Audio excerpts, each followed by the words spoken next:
Let us start function. Relation हम कर चुके हैं और रिलेशन में हमने बहुत सारी चीजें देखी हैं, है ना। और अब हम फंक्शन की शुरुआत करने वाले हैं।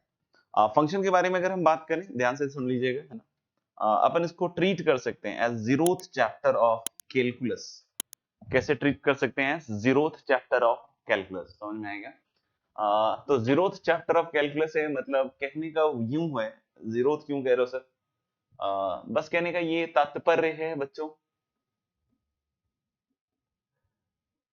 कि इसमें बहुत सारी ऐसी बातें होंगी जो पूरे कैलकुलस में चलती जाएंगी, है ना। मतलब बहुत सारे टर्म्स होंगे, बहुत सारे डेफिनेशंस होंगे जो पूरे कैलकुलस में उसका यूज आपको देखने को मिलेगा। मतलब function is just a kind of tool. वैसे तो आगे बहुत सारी चीजें और आएंगी, डेफिनेशन वाइज भी, टूल वाइज भी बहुत सारी चीजें आगे भी आएंगी, but function is basic of all those tools जिससे हम आगे जो कैलकुलस है उसको हम साधने की कोशिश करेंगे। तो इसलिए फंक्शन चैप्टर पे बेहतरीन काम करना, बेहतरीन तरीके से, बेहतरीन समय को देते हुए, है ना, और बेहतरीन मानसिकता के साथ एक बेहतरीन निर्माण करेगा, है ना, कल का। ठीक है, तो इस कोशिश को पूरी तरीके से करेंगे, है ना। जब तक फंक्शन चैप्टर चल रहा है उसके बाद की बात कर लें, ठीक है ना। तो पूरी तरीके से कोशिश ये कीजिए कि फंक्शन को तो कम से कम बहुत अच्छी तरीके से हल कर लीजिए, सीख लीजिए, क्योंकि कहीं ना कहीं पूरा कैलकुलस जो है उस पे थोड़ा बहुत डिपेंड, कहीं ना कहीं डिपेंड करता है। और अगर आपने फंक्शन को बढ़िया कर लिया तो आगे चल के समस्याएं कम आएंगी। समस्याएं आएंगी, ऐसा नहीं कि समस्याएं नहीं आएंगी, है ना। समस्याओं का सॉल्यूशन भी आएगा और कार्य करने से उन सारी समस्याओं को हम दूर भी भगा पाएंगे। सब कुछ होगा, लेकिन हम लोग ये कह सकते हैं कि जितनी समस्याएं हैं उसमें से 50% समस्याएं आपकी गायब हो जाएंगी अगर आपने फंक्शन को बहुत अच्छी तरीके से किया। तो आप बोलोगे इसमें क्या है सर, फंक्शन तो हमारे घर में डेली होता है ना। कभी छोटे का मुंडन हो गया, कभी बड़की का बर्थडे हो गया, तो ऐसा तो फंक्शन बहुत चलता है। ये वो वाला फंक्शन नहीं है बेटा, है ना। बाकी आपको वो फंक्शन का अच्छा आइडिया होगा, लेकिन ये थोड़ा सा अलग है ना, ये हमारे कैलकुलस का फंक्शन है ना। तो हम इसको इसलिए जीरोथ चैप्टर ऑफ कैलकुलस कह सकते हैं, ठीक है। बात आती है कि फिर से फंक्शन के डेफिनेशन की तरफ। तो फंक्शन के डेफिनेशन में हम लोग एक बात कह रहे हैं कि दो सेट लेंगे, है ना, दो सेट लेंगे। एक लिया गाइज सेट ए और दूसरा लिया guys guys guys guys set B. तो हमने बोला कि सेट ए लिया है, सेट बी लिया है। हालांकि कुछ बच्चों ने पहले मेरे से ये थोड़ा बहुत पढ़ा भी होगा, है ना, यूट्यूब वगैरह पे। तो हम लोग लिखिए जीरोथ चैप्टर ऑफ कैलकुलस, और हम लोग साथ ही साथ कह रहे हैं कि दो नॉन एम्प्टी सेट है, जैसे ए और बी, दोनों कैसे हैं? Non empty set. Non empty set का मतलब क्या होता है कि दोनों में कुछ ना कुछ है, दोनों में कुछ ना कुछ एलिमेंट है ना। नॉन एम्प्टी सेट है, ठीक है। तो हम लोग बोले कि मान लीजिए इसमें कुछ एलिमेंट्स हैं x1 x2 x3। आपको बोलेगे सर ये एलिमेंट्स कहां से आ गए, कहां से आए ये एलिमेंट्स? तो बेटा ये एलिमेंट्स मैंने रखे हैं, है ना। आपको, मुझे नहीं लगता कि दिक्कत होनी चाहिए। ये एलिमेंट्स मैंने रखे हैं, ठीक है। बोले सर आपने x4 क्यों नहीं रखा? तो मेरा आज मन नहीं है इसलिए x4 नहीं रखा है। थोड़ी देर के बाद मन हो जाएगा तो मैं रख दूंगा, ठीक है।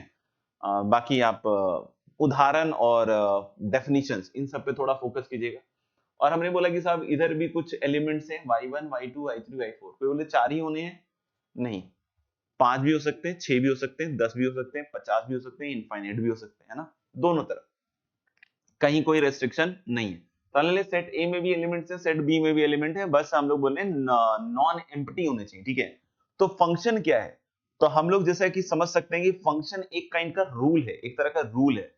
अब बोलोगे क्या रूल? तो रूल में देखो कुछ नियम कानून कायदे होते हैं ना, कि रूल नंबर 1 है ये है, रूल नंबर 2 ये है। तो फंक्शन भी एक तरह का रूल है जो दो दो दो पॉइंट्स को कैटर करता है। पहली चीज कि वो क्या करता है कि सेट ए के हर एक एलिमेंट को एसोसिएट करता है। व्हेन आई एम सेइंग कि सेट ए के हर एक एलिमेंट को एसोसिएट करता है, then only I am saying कि सेट ए के हर एक एलिमेंट को एसोसिएट करता है। अगर आपके दिमाग में सेट बी के बारे में कोई वार्तालाप चल रही है तो कृपया इमोशनल ना हो, है ना। हम सेट बी के बारे में कोई चर्चा अभी नहीं कर रहे हैं कि उनके एलिमेंट्स के साथ क्या हो रहा है, कैसे क्या घटित हो रहा है। बस हम यहाँ ये बात करें कि रोल दो चीजों को ओबे करता है कि सेट ए के हर एक एलिमेंट को बी के एलिमेंट को के साथ एसोसिएट करता है। रिलेशन में भी हमने कुछ इस तरह की चीज देखी थी कि जब भी हम रिलेशन डिफाइन करते थे तो इधर के एलिमेंट उधर के एलिमेंट से एसोसिएट होते थे, लेकिन वहां पे ये रेस्ट्रिक्शन नहीं था कि भाई सेट ए का हर एक एलिमेंट एसोसिएटेड होगा, ये रेस्ट्रिक्शन नहीं था, अगर आपको याद हो, ठीक है। और दूसरा एक और रेस्ट्रिक्शन है कि सेट ए का एलिमेंट सेट बी के एलिमेंट के साथ यूनिकली एसोसिएटेड होगा। सेट ए का हर एक एलिमेंट एसोसिएटेड होगा और सेट ए का हर एक एलिमेंट सेट बी के एलिमेंट के साथ यूनिकली एसोसिएटेड होगा। यूनिकली मतलब एक लौते तरीके से। जैसे मैं यहां पर एक रूल बोल रहा हूं एफ है, अब बोलोगे ये किसने बोला सर? मैं। आप मेरी तरफ देखें, मैं बोल रहा हूं ये, है ना। अभी हम बोलना कि मैं समय हूं, नहीं, मैं आपका टीचर है ना, मैं बोल रहा हूं। तो मैंने क्या बोला कि एफ एक रूल है जो सेट ए से सेट बी में क्या कर रहा है, एसोसिएट कर रहा है। और कैसे एसोसिएट कर रहा है, दो बातों का ध्यान रख रहा है। पहली बात किसका ध्यान रख रहा है, वो क्या है कि सेट ए के हर एक एलिमेंट को एसोसिएट करेंगे, और दूसरी बात जिसका ध्यान रख रहा है वो क्या कह रहा है कि यूनिकली एसोसिएट करेंगे। अब मैं कुछ कर रहा हूं, आपको बताना है कि क्या ये फंक्शन कहलाएगा। जैसे मैंने इसको इसके साथ एसोसिएट कर दिया दोस्त, इसको इसके साथ एसोसिएट कर दिया, इसको इसके साथ एसोसिएट कर दिया, तो क्या पॉइंट नंबर वन, क्या पॉइंट नंबर वन सही है कि हर एक एलिमेंट एसोसिएट है? आप कोई बोले सर ये किसने किया? दोस्त फिर से ये मैंने ही किया है। क्या सेट ए का हर एक एलिमेंट एसोसिएटेड है? आंसर इज यस, सेट ए का हर एक एलिमेंट एसोसिएटेड है। अब सेकंड क्वेश्चन है कि क्या सेट ए का हर एक एलिमेंट यूनिकली एसोसिएटेड है? क्या सेट ए का हर एक एलिमेंट यूनिकली एसोसिएटेड है? जल्दी बताएंगे। तो सिर्फ एक बच्चे का आंसर नो आया है कि यूनिकली नहीं है, तो शायद उसका थोड़ा सा मेरे ख्याल से यूनिकली से वास्ता अच्छे से नहीं पड़ा है, क्योंकि वो चित्र को देखकर, मानचित्र को देखकर, फोटो को देखकर थोड़ा भ्रमित सा लग रहा है। उसको ऐसा लग रहा है दो का एक हो रहा है साहब, दो का एक हो रहा है तो यूनिकनेस में कुछ कमी पड़ रही है। आंसर इज नो, यूनिकनेस में कोई कमी नहीं पड़ रही है। जैसे अगर मैं पूछूं आपसे कि x1 किसके साथ एसोसिएटेड है, x1 किसके साथ एसोसिएटेड है, तो आप भी आंसर दीजिएगा जिन्होंने नो बोला है। आप बोलिएगा x1 सर y1 के साथ एसोसिएटेड है। तो क्या ये यूनिक एसोसिएशन है? तो मेरा आंसर है हाँ जनाब, ये यूनिक ही एसोसिएशन है। कोई बोले x2 किसके साथ एसोसिएटेड है गुरुजी, तो x2 भी y1 के साथ एसोसिएटेड है, तो क्या ये फिर से यूनिक है? आंसर इज हाँ, ये फिर से यूनिक है, क्योंकि एक से ज्यादा तो एसोसिएशन नहीं कर रहा है ना। x3 किसके साथ एसोसिएटेड है गुरुजी, तो x3 y2 के साथ एसोसिएटेड है, यानी ये फिर से एक यूनिक एसोसिएशन ही तो है, ये एक यूनिक एसोसिएशन ही तो है।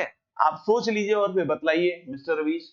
तो हम लोग को यहाँ पे समझ में आ जाना चाहिए कि हम लोग यहाँ पे दोनों ही चीजों को देख रहे हैं कि एक तो हर एक एलिमेंट एसोसिएटेड है और दूसरा हर एक एलिमेंट का यूनिक एसोसिएशन है। तो इस रूल को, इस चीज को हम फंक्शन कह सकते हैं, इसको हम फंक्शन कह सकते हैं। अभी जैसे कि अगर मैंने सपोज कर लो कि एक और डिफाइन कर दिया, एक और डिफाइन कर दिया एफ फंक्शन, कहां से कहां डिफाइन कर दिया भाई मेरे, ए से बी डिफाइन कर दिया। चलिए देखते हैं ए से बी अगर हम डिफाइन करते हैं बॉस, है ना, ए से बी डिफाइन करते हैं तो जैसे सपोज कर लो कि there is a point x1 x2 x3 and again I am taking y1 y2 y3 y4, और हमने बोला साहब कि जो x1 है वो मान लीजिए एसोसिएट हो गया y1 के साथ, ठीक है, और जो x1 है और x2 जो है, x3 जो है y4 के साथ और x2 y3 के साथ। क्या ये फंक्शन कहलाएगा, क्या ये फंक्शन कहलाएगा बॉस, क्या ये फंक्शन कहलाएगा? देख लीजिए, ध्यान से देख लीजिए। नो, ये फंक्शन नहीं कहलाएगा, ये फंक्शन कहलाएगा। देखो ये एक कंडीशन तो ओबे करता है, कौन सा कंडीशन, कि हर एक एलिमेंट एसोसिएटेड है। एक रूल फॉलो करता है कि हर एक एलिमेंट एसोसिएटेड है, बट यूनिक वाला नहीं करता। नहीं ये हो नहीं सकता, बिल्कुल सही बात है, एकदम सही कहा आपने, नहीं ये हो नहीं सकता। हम यहां देख सकते हैं कि x1 दो दो एलिमेंट के साथ एसोसिएटेड है दोस्त, दो दो एलिमेंट के साथ एसोसिएटेड है। x1 y1 के साथ भी एसोसिएटेड है और x1 y2 के साथ भी एसोसिएटेड है, तो this is not unique association and that's why this is not a function, not a function. तो मेरे ख्याल से फंक्शन की बात आपको धीरे धीरे, धीमे धीमे, हौले हौले समझ में आ रही होगी कि क्या होना चाहिए, रूल है, रूल दो बातों का ध्यान रखेगा, सेट ए के हर एक एलिमेंट को एसोसिएट करेगा और कैसे एसोसिएट करेगा, यूनिकली एसोसिएटेड करेगा, राइट। चलिए तो डेफिनेशन लिखने पे आ जाइए दोस्तों, है ना, डेफिनेशन लिखने पे आ जाइए। रिलेशन मतलब आप समझ रहे हो ना, function is a special type of relation, ठीक है ना, जिसमें दो कंडीशन लग गया, तो इसलिए लिखा है relation R from set A to set B is called as a function if each element of A is uniquely associated with some element of B. It is denoted by the symbol this.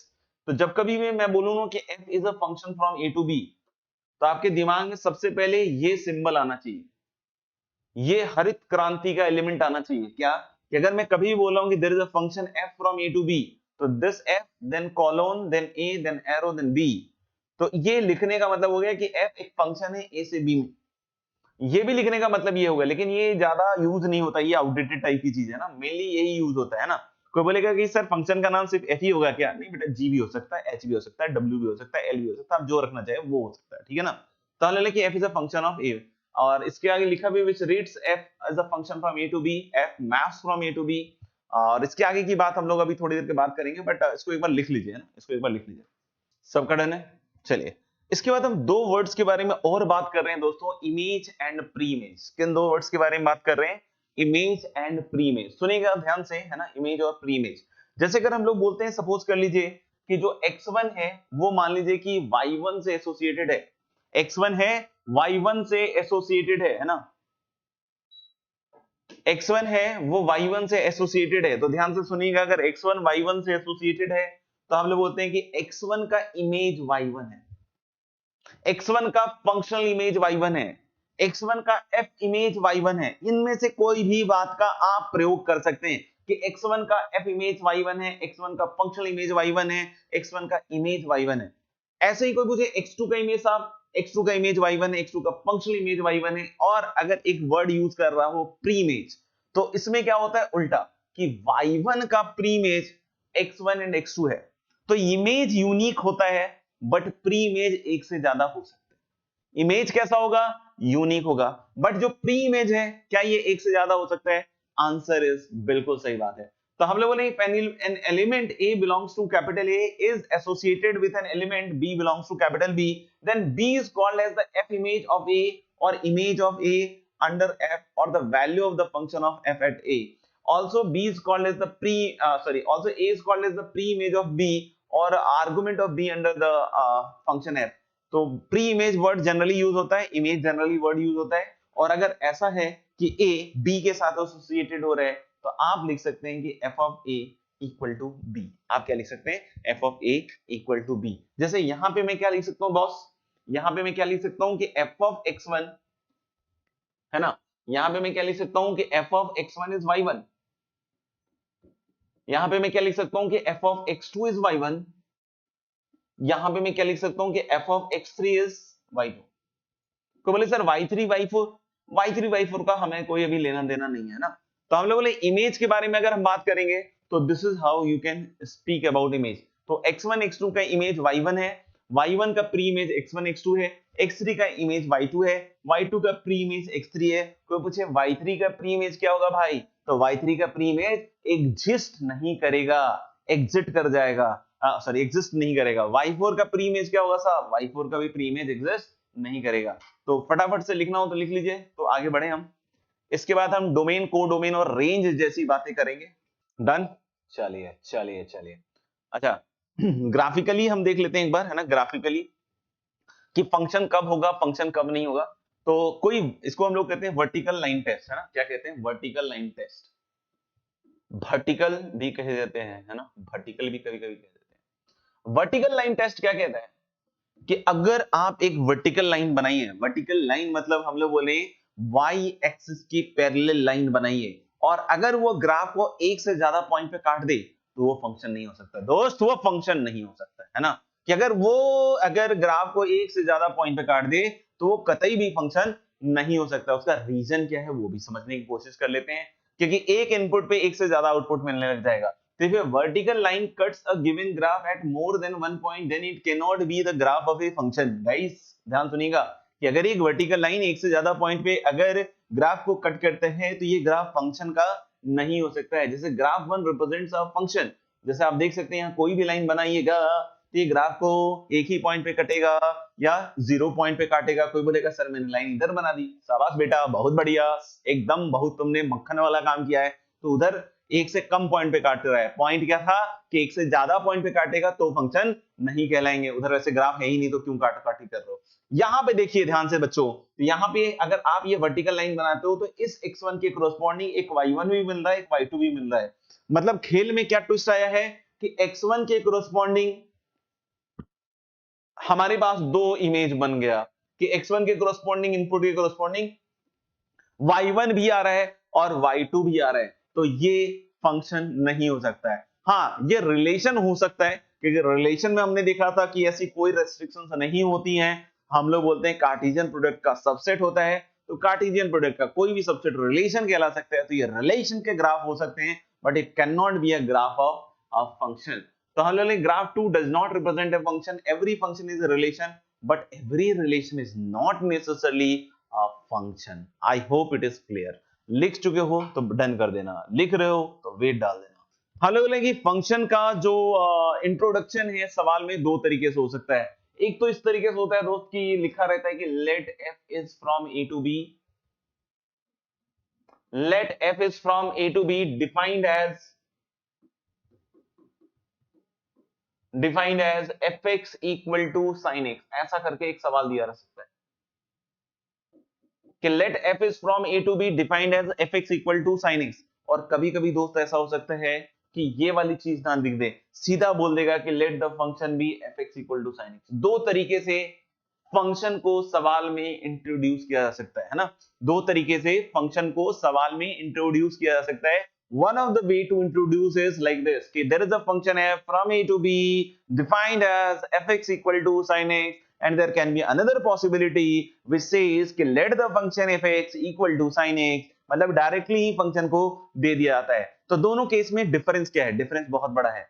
Difference सबसे पहला ये है कि अगर इस case में कोई पूछता है कि what is the domain of sin x, तो हालांकि अगर ऐसे इंट्रोड्यूस्ड है और अब पूछता है कि what is the domain of sin x, तो हम लोग लेंगे जो भी सेट ए लिखा रहेगा, जो भी सेट ए लिखा रहेगा दोस्त यही होगा डोमेन ऑफ sin x, जो भी सेट ए लिखा रहेगा यही होगा डोमेन ऑफ sin x। लेकिन अगर कोई पूछता है कि सर इस केस में डोमेन पूछ दिया जाए तब क्या करेंगे, तो इस केस में अगर डोमेन पूछ दिया जाए तो इट इज वेरी क्लियर कि all those values of x where the function is defined.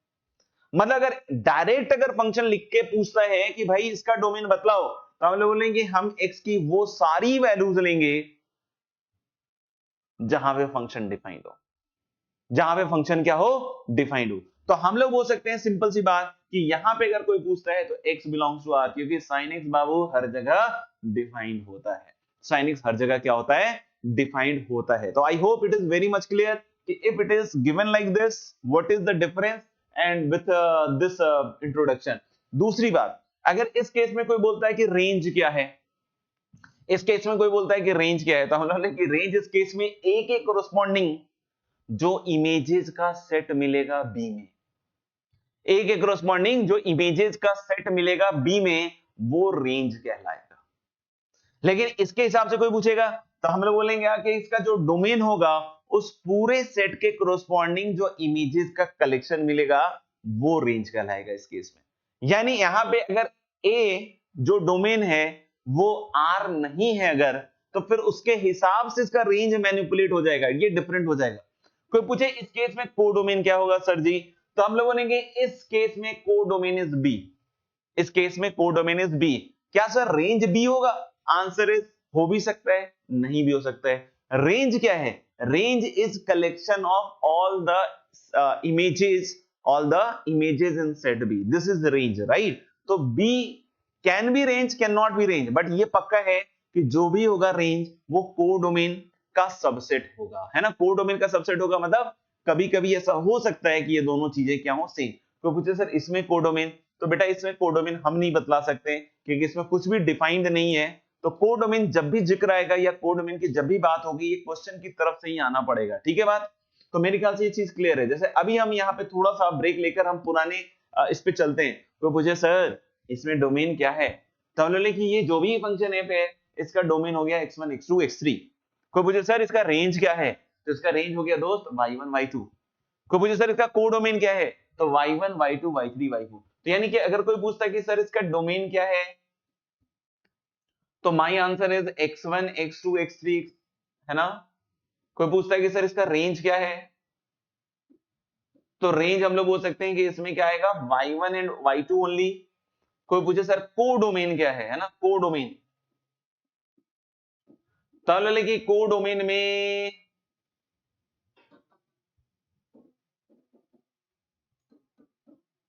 This is y1 y2 y3 y4। I hope it is very much clear, I hope it is very much clear. कुछ नहीं समझ में आया हो तो जरूर बतलाइएगा। और बाकी ये लिखने का समय है, आप लिख सकते हैं। एक बार मैं पढ़ भी देता हूं ताकि कुछ अगर अनर्गल चीज है तो उसको मैं काट दूं यहां से। तो late f is from a to b, then set a is known as the domain of f, बिल्कुल सही बोला है। And the set b is known as codomain, बिल्कुल क्लियर है। The set of f images मतलब functional images of all the elements of a is known as range of f, very good. Domain of f अगर इस तरीके से define किया गया है तो all the values of a such that a belongs to the set a। Range मेरे ख्याल से नोटेशन है। इसमें एक चीज देखिएगा, if only the rule of the function is given, then the domain of the function is set of all those real numbers whose where function is defined, very good। For a continuous function the interval from minimum to maximum value of a function gives the range। ये बहुत obvious बात है। लेकिन continuous नहीं भी है function तो भी रेंज निकालने का मतलब वही होगा कि इनपुट्स के कोरस्पॉन्डिंग जो आउटपुट का सेट होगा, है ना। इनपुट मतलब x, आउटपुट मतलब उसके कोरस्पॉन्डिंग जो y की वैल्यू आएगी, तो जो आउटपुट का सेट होगा वो क्या कहलाएगा, range. It should be noted that the range is subset of codomain. तो ये सारी बातें हम कर चुके हैं। एक बार इन सारी बातों को अपने अपने पेन से अपने अपने कॉपीज में लिखने का कष्ट करें। अरे वाह गम, मैंने शायद शुरू से एक चीज को मेंटेन किया है बेटा। आप शायद बीच में गायब हो गए, इसमें लिखा नहीं है मैंने, लेकिन मैंने यहीं से यहां सबसे पहला वर्ड लिखा है, 0 चैप्टर के भी ऊपर लिखा है कि नॉन एम्प्टी होगा, है ना, नॉन एम्प्टी होगा। यहां पे चाहो तो फ्रॉम, ऐसा तो मैंने बोल दिया है लेकिन फिर भी अगर कहीं मिसिंग है तो ये आपको समझना चाहिए था, बट ठीक है। यहां पे नॉन एम्प्टी वर्ड का प्रयोग कर ले, relation R from non empty set A to non empty set B, यहां भी नॉन एम्प्टी लिख दो, है ना, नहीं तो फिर बच्चे परेशान हो सकते हैं, हमारे प्यारे बच्चे, प्यारे प्यारे राज दुलारे। ये कुछ इंपॉर्टेंट बातें हैं, थोड़ा सा ध्यान से देख लीजिए बच्चों, है ना। जैसे कभी भी कोई बोलता है पॉजिटिव रियल नंबर, क्या बोलता है बच्चों, पॉजिटिव रियल नंबर, तो उसको the complete set of all positive real number can be denoted by r plus. The complete set of all negative number is r minus. क्या r प्लस में zero होता है, answer is no. r plus में zero नहीं होता, समझना ध्यान से, है ना, r प्लस में जीरो नहीं होता, सिर्फ पॉजिटिव नंबर। r माइनस में जीरो होता है, नहीं। The complete set of all real numbers other than zero, मतलब जिसमें जीरो इंक्लूड ना हो, उसको हम लोग r नॉट से रिप्रेजेंट करते हैं। r नॉट का मतलब क्या होगा, all real number excluding zero. अगर हम लोग बोले कि ऑल सेट ऑफ इंटीजर्स, है ना, उसको z से भी डिनोट कर सकते हैं, i से भी डिनोट कर सकते हैं ना, z या i दोनों में से किसी से भी आप डिनोट कर सकते हैं। समझ में आ रही है मेरी बात। रेशनल नंबर को जैसे q से डिनोट करते हैं, होल नंबर को w से रिप्रेजेंट करते हैं, नेचुरल नंबर को n से रिप्रेजेंट करते हैं। तो I hope we all understand this, है ना। तो बस ये r प्लस r माइनस और r नॉट थोड़ा ध्यान से देख लीजिएगा।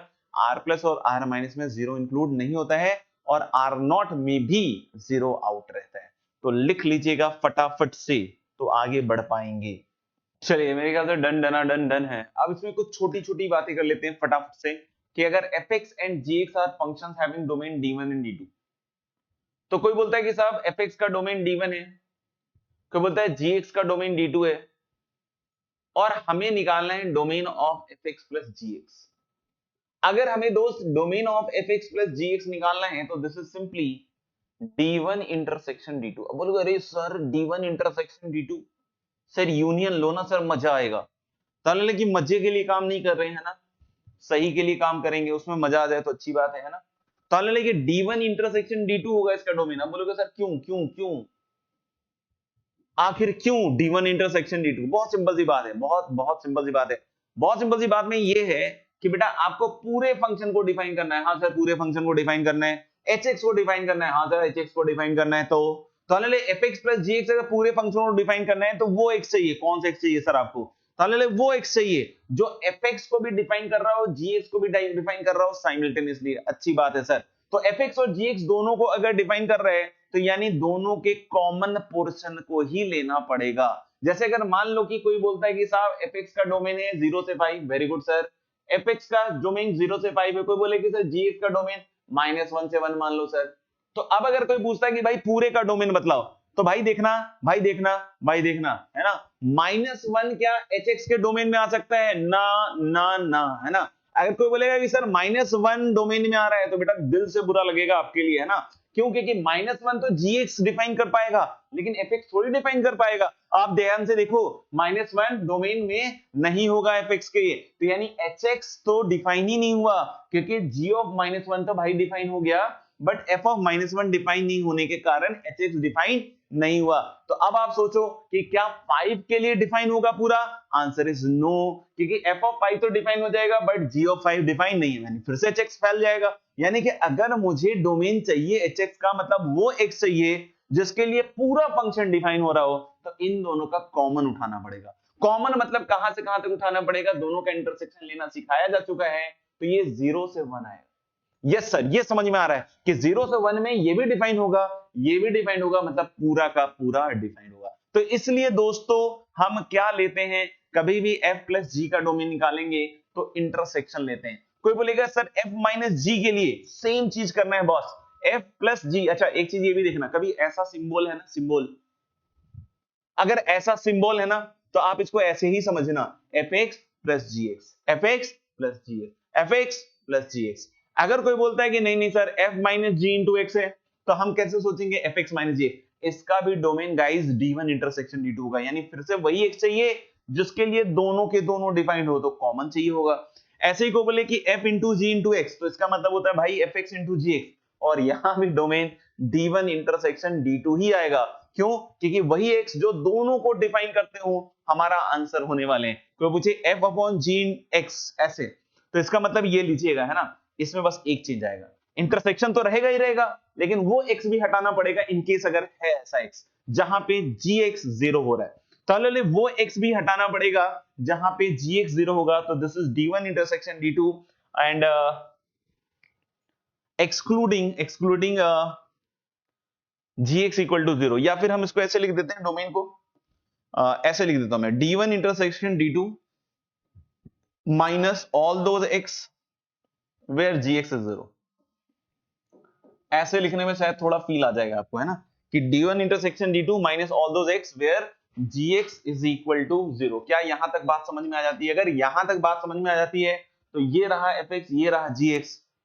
अब इन सब के लिए आप देखकर बतलाइए कि क्या क्या रहेगा answer. Yes, F X plus G X करोगे तो इसका भी डोमेन आर, इसका भी डोमेन आर, तो एफ प्लस जी का डोमेन आर ही रहेगा। कोई पूछे एफ माइनस जी का सर, इसका भी आर रहेगा। कोई पूछे एफ इंटू जी का सर, तो दोनों का आर है तो इंटरसेक्शन आर रहेगा। लेकिन कोई पूछे एफ एक्स अपॉन जी एक्स का, तो बेटा ऊपर वाले का तो आर है और डिनोमिनेटर दो जगह मुझे लग रहा है 0 होने की तैयारी में है। तो लेकिन 2 पॉइंट्स इसमें से आउट हो जाएंगे इसके डोमेन से। कौन कौन से? तो sir r minus plus minus 1/√3। क्या बोलती जनता, क्या बोलती जनता? r minus plus minus √3। I hope everyone is clear. चलिए बच्चों, find the domain of following functions, है ना, find the domain of following functions. फटाफट से इनके डोमेन्स बतलाइए। ये थोड़ा सा बीच वाला जो है ना बहुत खतरनाक सा एक्सप्रेशन में दिख रहा है ना भाई, तू ऐसे सही नहीं लग रहा तू ऐसे सही लगेगा भाई, है ना, तूने, यस,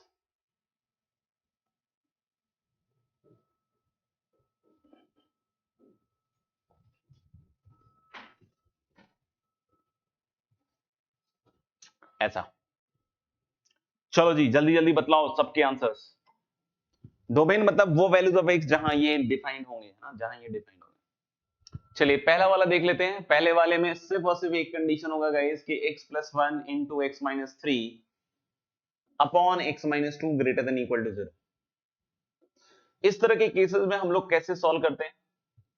अगर किसी को वेवी कर्व मेथड नहीं पता है तो मैंने अपने YouTube चैनल पे बेबी कर्व मेथड के हिसाब से एक वीडियो बना के डाला हुआ है ना। तो इफ समवन डजंट नो या याद नहीं है, भूल गया हो, तो आप YouTube चैनल पे आप बेबी कर्व मेथड करके ही डाला हुआ है ना, तो आप उसको चेकआउट कर सकते हैं उस वीडियो को, है ना। उसमें बेबी कर्व मेथड के हिसाब से सारी चीजें बताई गई हैं, तो उसको आप देख सकते हो, देख लीजिएगा, है ना। इसको अगर हम लोग करेंगे तो हम लोग सबसे पहले क्या करेंगे, एक लाइन ड्रॉ करेंगे, और यहाँ पे कौन कौन से पॉइंट्स आएंगे जहां ये ब्रैकेट जीरो हो होंगे, तो -1, 2 और 3।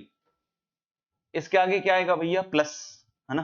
पावर्स ऑड है तो माइनस, प्लस और माइनस। तो किसी को भी ये चीज क्लियर नहीं होगी तो आप सिर्फ एक काम कीजिएगा, आप जाकर मेरे चैनल पे जाकर इस पर्टिकुलर वीडियो को देखिएगा, है ना, उसको सीख लीजिएगा तो आ जाएगा। तो पॉजिटिव चाहिए दोस्त, तो देखना हमारा आंसर आएगा -1 क्लोज से 2 ओपन। अब बोलोगे 2 ओपन क्यों कर दिया, -1 क्लोज क्यों कर दिया सर, तो -1 पे बेटा 0 हो रहा है, 2 पे अनडिफाइंड हो रहा है, तो 2 हटाना पड़ेगा। यूनियन हम लोग बोल सकते हैं क्लोज 3 से। तो पहले वाले का डोमेन तो मेरे ख्याल से मेरे भाई ये आएगा। सेकंड पार्ट में देखते हैं ना, इसका देखते हैं, इसका डोमेन कैसे निकालेंगे दोस्त।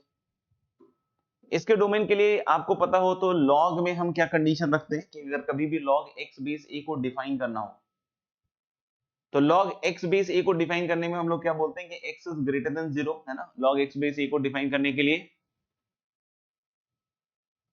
है ना, log x बेस a में x is greater than 0, a is greater than 0 and a is not equal to 1। x is greater than 0, a is greater than 0 and a is not equal to 1, ये condition लगता है। तो भैया जब इसको define कीजिएगा तो क्या क्या कंडीशन लगेगा, तो भाई मेरे ये कंडीशन क्या देगा, x - 5 पॉजिटिव, ओके सर। दूसरा 7 - x पॉजिटिव, ओके सर। तीसरा 7 - x not equal to 1, very good sir. तो यानी यहां से x 5 से बड़ा होना चाहिए, यहां से x 7 से छोटा होना चाहिए, मतलब 5 से बड़ा 7 से छोटा, और 6 नहीं होना चाहिए, 6 नहीं होना चाहिए। इसका मतलब सिंपल से हो गया कि x की वैल्यू कहां से कहां तक हो गई भाई, 5 से 7 और एक्सक्लूडिंग 6। तो कोई बोले सर 5 से ओपन 6 से 7 यूनियन करके लिख सकते हैं, तो आंसर इज यस, लिख सकते हैं। ठीक है भाई लोग, ये वाला पार्ट क्लोज ब्रैकेट गलती से क्यों गया, गलती से,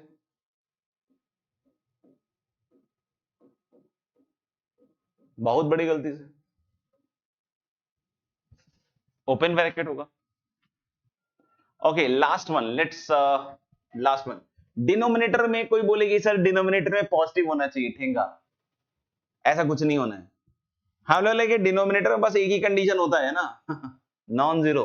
क्या होता है, नॉन जीरो, मतलब 2 sin x - 1 is not equal to 0, मतलब sin x should not be equal to half. अरे भाई 0 से 2 पाई में ही हमें डोमेन निकालना है, बहुत बढ़िया बहुत बढ़िया बहुत बढ़िया, शाबाश शाबाश शाबाश, छा गए छा गए छा गए। ओके, तो ये कौन सा पॉइंट हटा दे भाई, तो हाफ जहां पे हो रहा है, हाफ दो जगह होगा, कहां कहां, π/6 एंड 5/6, तो ये दोनों हट जाएगा, ये डोमेन आ गया। यस यस यस, अरे बबुआ, प्रिंसिपल सॉल्यूशन, जनरल सॉल्यूशन, तुमको ये दिखता नहीं है कि यहाँ पे सिर्फ इतने के बारे में बात किया हुआ है। आंखवा से चश्मा हटाओ बे कलक्का, कलक्का चश्मा हटाओगे तब दिखेगा ये, तो जनरल सॉल्यूशन लिख के क्या ही कर लीजिएगा, सिर्फ दो ही तो पॉइंट हटेगा।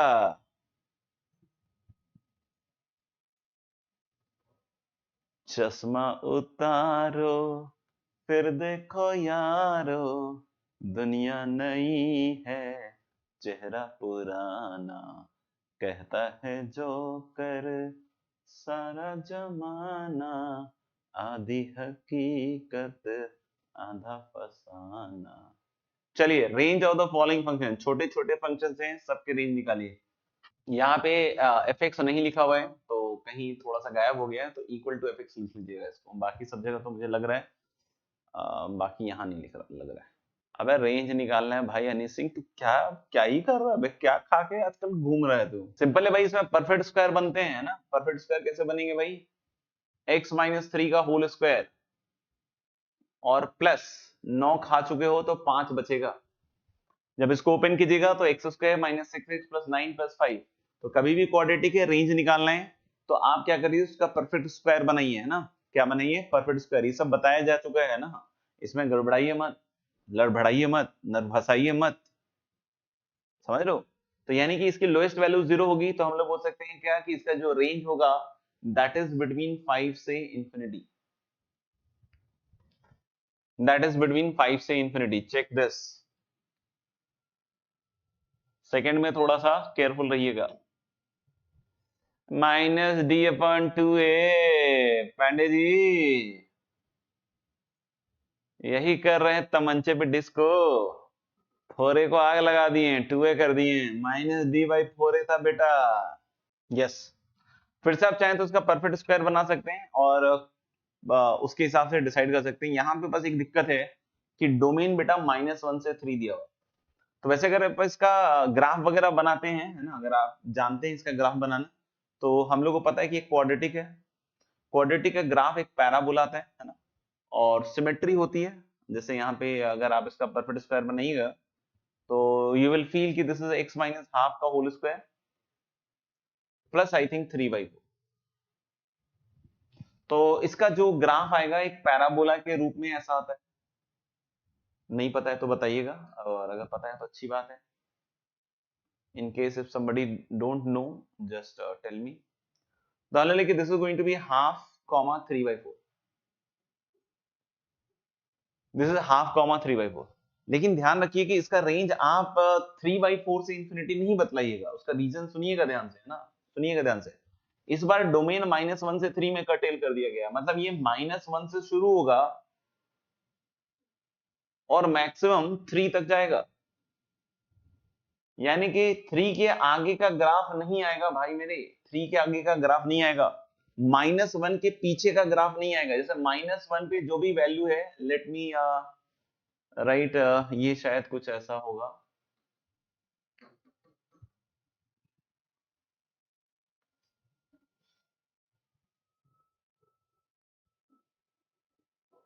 है ना। -1 पे मान लीजिए इधर वैल्यू आ रही है और 3 पे हम लोगों ने बोला कि साहब ये वैल्यू आ रही है, तो -1 से 3 के बीच का ही ग्राफ बस वैलिड होगा। मतलब बस यही पोर्शन के हिसाब से आपको रेंज डिसाइड करना पड़ेगा। -1 पे इसकी वैल्यू आ रही है 3 और 3 पे इसकी वैल्यू आ रही है 9 - 3 6 + 1 7। वैसे देख के नहीं लग रहा है बट ठीक है, आपको एज्यूम ही करना पड़ेगा फिर, है ना। ये पोर्शन ही आएगा ग्राफ का, है ना, जिसमें लोएस्ट हाइट आप देखोगे क्योंकि हमारे पास x सिर्फ -1 से 3 का इनपुट जा रहा है। तो बेटा अगर x का -1 से 3 का इनपुट जा रहा है तो -1 पे इसकी वैल्यू 3 से नीचे कम होनी चालू होगी और लोएस्ट 3/4 होके फिर बढ़ते बढ़ते बढ़ते बढ़ते 7 जाएगी। यानी इस केस में जो इसका रेंज आएगा बच्चों, लोएस्ट 3/4 से टॉप मोस्ट गियर कहां तक डाल पाएगा, ये 7 तक डाल पाएगा, है ना, 7 तक डाल पाएगा। नहीं चमका हो तो बतला दीजिएगा, बाकी मैंने कोशिश किया है पूरी तरीके समझाने का, फिर भी कुछ रह जाता हो तो बताएं जरूर। यस, ये एक डिक्रीजिंग ग्राफ है ना। तो सबसे हाईएस्ट वैल्यू -1 पे मिलेगी, ठीक है ना, ये स्ट्रेट लाइन है यार, देखना है, इसमें ज्यादा परेशान मत होना। -1 पे हाईएस्ट वैल्यू मिलेगी और 5 पे मुझे लग रहा है कि इसकी लोएस्ट वैल्यू मिलेगी शायद 0। तो इसका रेंज रहेगा बॉस 0 से 12, 0 से 12। अभी हम डोमेन रेंज पे और सवाल करेंगे, है ना, don't worry, we will do more problems on domain range. ये मत समझिएगा कि डोमेन रेंज के सवाल खत्म हो गए, है ना, ये तो बस ऐसे कहते हैं ना, स्टार्टर है बस। 8 - 3 sin x। तो गाइज यहाँ पे आप ध्यान से देखिए, तो sin x की जो वैल्यू होगी वो -1 से 1 है ना। तो मेरे ख्याल से sin x की वैल्यू अगर -1 से 1 है, चलिए अगले ही पेज पे ले लेते हैं ना इसको। तो मान लें कि अगर sin x की वैल्यू, देखना ध्यान से, हम 8 - 3 sin x का रेंज निकाल रहे हैं और डोमेन के साथ कोई छेड़छाड़ नहीं है ना, तो sin x -1 से 1 होगा।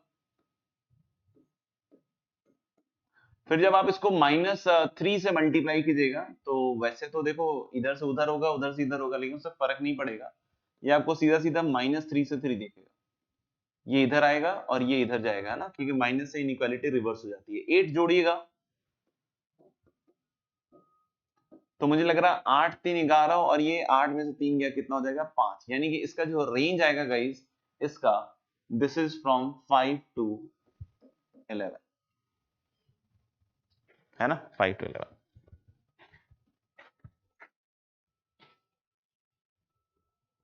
फिफ्थ वाला देखते हैं ना, फिफ्थ वाला। फिफ्थ वाले में बोला है कि एफ एक्स इज कॉस की पावर 4x/5 माइनस साइन की पावर 4x/5। क्या हमें दिख रहा है कि इसका फैक्टराइजेशन वगैरह कुछ हो सकता है? Can we see this is cos square x/5 का whole square minus of sine square x/5 का whole square? I think answer is yes. A square minus B square में देख सकते हो कि सीधा सीधा पहले तो आ जाएगा ए प्लस बी, और दूसरा क्या आ जाएगा दोस्त, ए स्क्वायर माइनस बी स्क्वायर। दूसरा क्या आ जाएगा, ए स्क्वायर माइनस बी स्क्वायर। अगर अपने से कोई बोलता है a प्लस बी यानी cos square x/5 plus sign square x/5, तो this is 1 and this is cos square theta minus sine square theta is cos 2 theta, मतलब cos 2x/5।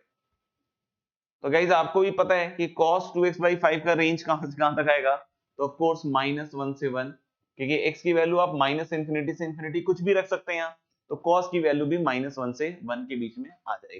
तो यानी इसका सही आंसर होगा आपका -1 से 1, देख लीजिएगा। चलिए सिक्स्थ वाला देखते हैं गाइस। सिक्स्थ वाला बोल रहा है 4 tan x into cos x। सबसे पहले तो हम बात करें भाई कि tan x देखकर ही एक चीज समझ में आ रही है कि ये डिफाइंड ही नहीं होगा ऑड मल्टीपल ऑफ π/2 पे। क्यों सर? क्योंकि π/2 3π/2 5/2 -π/2 -7π/2 ये सब पॉइंट्स ऐसे हैं जहां पे tan नॉट डिफाइंड होता है। यानी सबसे पहले हम डोमेन ऑफ f पे काम करते हैं। देखो बार बार मैं एक चीज बोलूंगा है ना थ्रू आउट द कैलकुलस, कि आप डोमेन कुछ भी हो निकाल जरूर लीजिए, है ना। कभी भी ऐसी कोशिश ना करें कि बिना डोमेन के हम काम करने की कोशिश करें, क्योंकि बहुत बार ऐसा होता है कि हम उन पॉइंट्स पे भी सोचने लग जाते हैं जो एक्चुअली डोमेन पे नहीं होता है, और फिर उसकी वजह से गलतियां होती हैं। तो इसलिए डोमेन को देखना दुरुस्त तरीके से बहुत जरूरी है। तो यानी r minus odd multiple of π/2, r minus odd multiple of π/2, यहां सारी वैल्यूज अलाउड है लेकिन ऑड मल्टीपल ऑफ π/2 अलाउड नहीं है।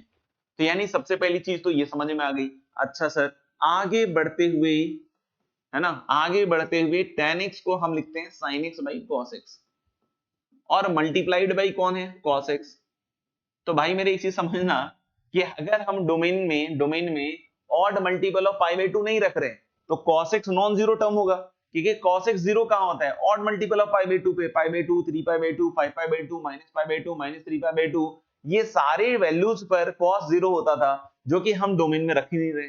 तो अगर वो रखेंगे ही नहीं तो cos x नॉन जीरो है तो कट जाएगा। ये कटने के बाद ये 4 sin x आएगा। ठीक है, तो मैं 4 sin x का रेंज तो निकाल सकता हूं, लेकिन ध्यान रखिएगा कि इसमें x ऑड मल्टीपल ऑफ π/2 नहीं जा सकता है, क्योंकि डोमेन रेस्ट्रिक्शन तो अभी भी रहेगा, अभी भी डोमेन का रेस्ट्रिक्शन रहेगा। तो भाई मेरे अगर हम ऑड मल्टीपल ऑफ π/2 रखते हैं तो sin x 1 या -1 होता, sin x क्या होता है 1 या फिर क्या होता -1 होता। यहां मेरे को साफ साफ समझ में आ रहा है कि sin x 1 और -1 नहीं होगा, तो मतलब ये 4 और -4 नहीं होगा। यानी कि इसका जो रेंज होगा वो क्लोज से नहीं होगा, ओपन से होगा, यानी -4 से 4 आएगा। क्यों हटा दिया भाई 4 और -4? क्योंकि odd multiple of π/2 sir domain में नहीं आने वाला है ना। तो समझिएगा, तो थोड़ा थोड़ा केयरफुल रहते हुए चलिएगा तो बात बनती जाएगी।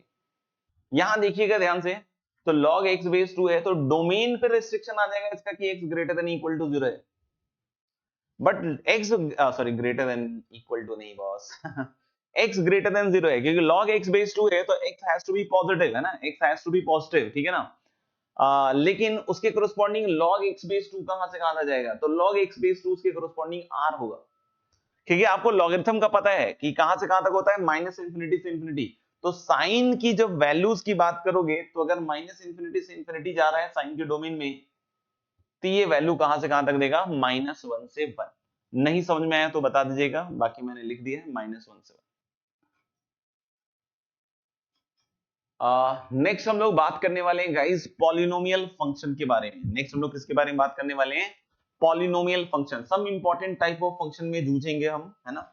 इसमें काफी सारे फंक्शंस हमें डिस्कस करने हैं। Some important type of function में हम जाने वाले हैं। इसमें हम जो सबसे पहली बात करने वाले हैं that is about polynomial functions, है ना।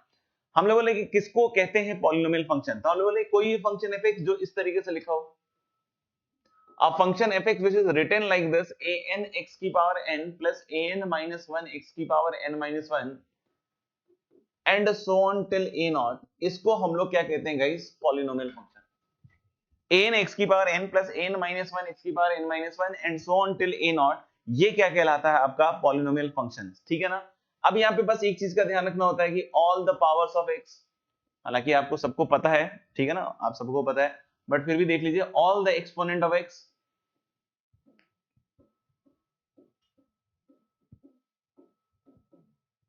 आर नॉन नेगेटिव इंटीजर्स, या फिर होल नंबर्स बोल लो। मतलब जो भी x के एक्सपोनेंट्स होंगे वो नॉन नेगेटिव इंटीजर्स ही होंगे। जैसे कि अगर आप देख सकते हो x square minus 2x plus 3 या x cube minus 4x square plus x plus 5, इन सबको पॉलिनोमियल कह सकते हो। क्यों? क्योंकि जितने भी x के ऊपर एक्सपोनेंट है सब नॉन नेगेटिव इंटीजर्स हैं। बट अगर कोई बोलता है कि भाई एक्स स्क्वायर प्लस 1/2x, क्या ये पॉलिनोमियल है? Answer is no, it is not polynomial, क्योंकि इसका एक टर्म है जो मचा रखा है। x की पावर यहां -1 हो रहा है, तो यानी यहां पे पावर कैसा है बेटा? नेगेटिव। तो नेगेटिव होना ही अपने आप में पॉलिनोमियल की पहचान नहीं है। तो लिख सकते हैं क्या कि ये पॉलिनोमियल नहीं होगा। तो यानी कि जितने भी x होंगे सबके ऊपर जो एक्सपोनेंट्स होंगे, मतलब जो भी टर्म है उसमें जितने भी x के ऊपर एक्सपोनेंट्स होंगे सब के सब कैसे होंगे? नॉन नेगेटिव इंटीजर या फिर होल नंबर, ठीक है। इस वाले टर्म को हम लोग लीडिंग टर्म कहते हैं। an x की पावर n को हम लोग क्या कहते हैं? Leading term.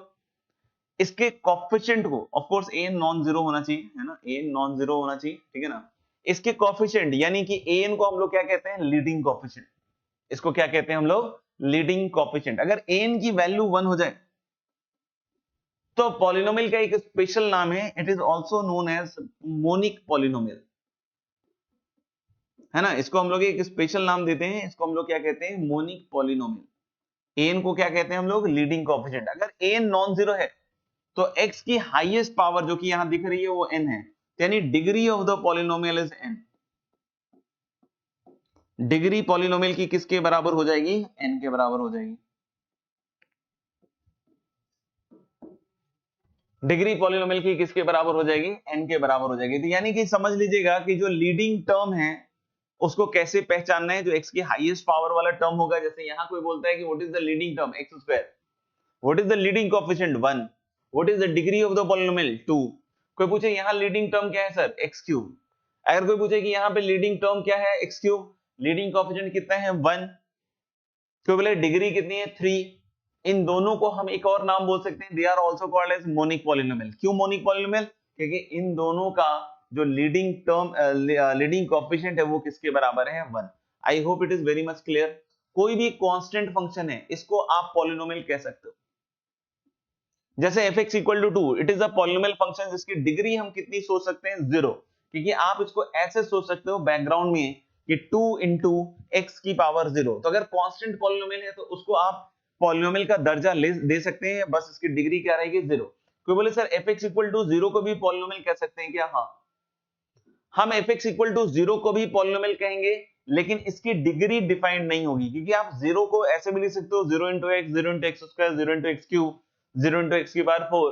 तो आप सोच सकते हो कि इसकी degree you can not define, यानी fx equal to 0 is called as polynomial जिसकी डिग्री डिफाइन नहीं है। fx equal to 2 is a polynomial जिसकी डिग्री किसके बराबर होगी? 0 के बराबर होगी। क्या ये सारे पॉइंट्स क्लियर हैं बच्चों? कुछ लिखना चाहते हो तो फटाफट से लिखो। कुछ पॉइंट्स हैं इसके आगे जो आपको याद रखने हैं, दिमाग में रखने हैं, है ना, हमेशा। ये पॉइंट्स बहुत इंपॉर्टेंट है, इसलिए बिल्कुल इसको एकदम अच्छी तरीके से दिमाग में रख लीजिए, याद रख लीजिए कि कोई भी और डिग्री का पॉलिनोमियल है, जैसे अगर कोई बोलता है कि सर ये क्यूबिक पॉलिनोमियल है, इसका रेंज हमेशा r होगा। इसका रेंज हमेशा क्या होगा? r। लेकिन कोई इवन डिग्री का पॉलिनोमियल है तो इसका रेंज कभी भी कंप्लीट आर नहीं हो पाएगा, इसका रेंज हमेशा होगा सम वैल्यू से इंफिनिटी इस तरह का, या minus infinity to some value, it can not be complete R. तो ये दो पॉइंट बिल्कुल दिमाग में अच्छी तरीके से डाल लीजिएगा कि अगर कोई पूछता है कि ऑड डिग्री पॉलिनोमियल का रेंज, तो this is all real number. लेकिन अगर range of even degree polynomial की बात कर रहे हैं तो it is never R, it is always some part of R, it is not R, ठीक है। A polynomial of degree 1 with no constant term is called as an odd linear function। Linear तो हम fx equal to ax plus b को कहते ही हैं, देखना ध्यान से, fx equal to ax plus b है तो उसको लीनियर पॉलिनोमियल कहते ही हैं। लेकिन अगर मान लो कि b 0 हो जाए, यानी कि fx इक्वल टू सिर्फ ax रह जाए, तो आप आगे चल के पढ़िएगा ऑड फंक्शन। ऑड फंक्शन देखोगे कि क्या होता है कि ऑड फंक्शन में कुछ इस तरह का सीन होता है, f of minus x is minus F x. तब आप देखोगे कि ये चीज क्या है, इस चीज को ओबे कर रही है। आप f ऑफ माइनस एक्स निकालोगे, मैं निकाल के बताऊंगा आपको ऑड के बारे में, चिंता मत कीजिएगा। बट यहाँ पे इस पॉइंट को थोड़ा समझ लेते हैं हम लोग पहले कि ये कंडीशन ओबे करता है तो ऑड फंक्शन कहलाता है। इसके अलावा भी और कुछ होता है, जैसे mod for all x belonging to domain of x, ये चीज भी होती है साथ में, इसके ऊपर ही फोकस करेंगे। बट फॉर द टाइमिंग यहाँ पे देखिएगा कि f of minus x equal to minus x, ठीक है ना, तो ये माइनस एफ एक्स हो गया।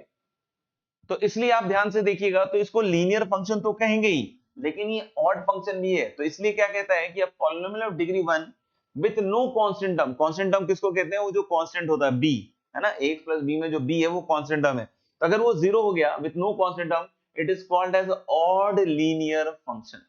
क्या कहलाएगा, odd linear function. Odd word कहां से आ गया, कुछ ऑड दिख रहा है, ऑड महसूस हो रहा है, नहीं, उसके कारण नहीं है। ऑड फंक्शन का एक डेफिनेशन होता है, उसके कारण है। और लीनियर तो है ही, x में एक पावर है। fx equal to c is non linear polynomial, its degree is 0, ठीक है, कांस्टेंट की बात कर रहे हैं। fx equal to 0 is a polynomial but its degree is not defined. तो ये मैंने बता ही दिया, तो ये पॉइंट्स नोट करके आप लिख लीजिएगा, है ना। फिर बाकी हम लोग अगली क्लास में देखते हैं।